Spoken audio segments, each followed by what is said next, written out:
Christian knows that the law had a shadow of good things to come, but it was not the very image of the things.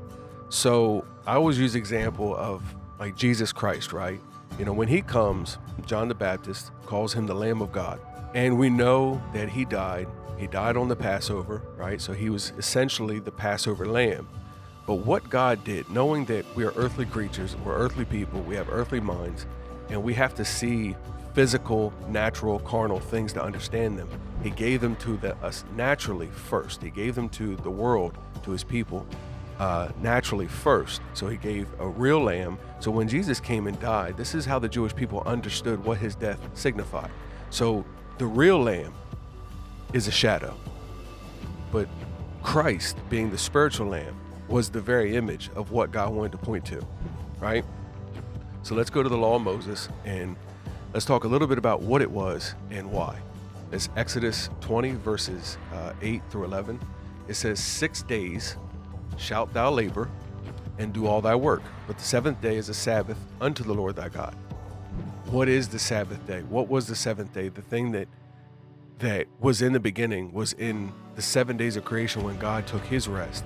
What did he give an example of? When the schoolmaster, when the teacher came, what example were we to learn from this schoolmaster until Christ came? What is the spiritual thing? Because it's not the seventh day of the week. If when they entered in with Joshua, that was the rest he spoke of, it says, then he would not have afterwards have spoken of another day.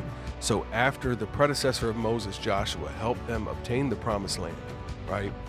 After that, to David, he said, today. And after that, we hear again, today, if you will hear my voice, right?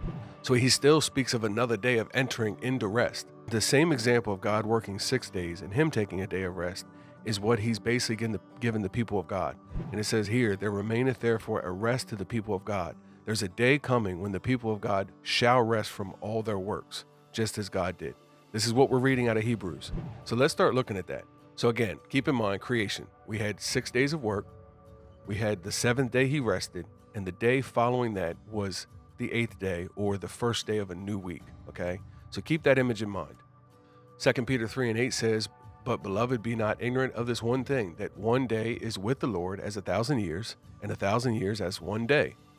So God's time is not our time. Often it's understood that one day with the Lord is the same as 1,000 years, and 1,000 years is but a day. In Revelation 20, it talked about the thrones with the martyrs, those that were beheaded. And it says they lived and reigned with Christ for 1,000 years. And this is what is known as the millennial reign, the 1,000-year reign with Jesus Christ, right? It says they reigned with him for 1,000 years. And this is what's believed to be the rest that is entered in. The Epistle of Barnabas, not to be confused with the Gospel of Barnabas, but the Epistle of Barnabas reads, attend, my children, to the meaning of this expression. He finished in 6 days.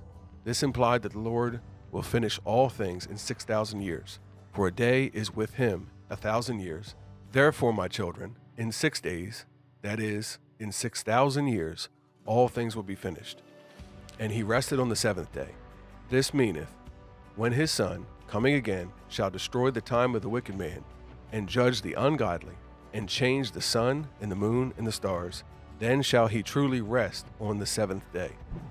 Early Christian Irenaeus says, for inasmuch days as the world was made, in so many thousand years shall it be concluded. This is an account of things formerly created, as also it is a prophecy of what is to come.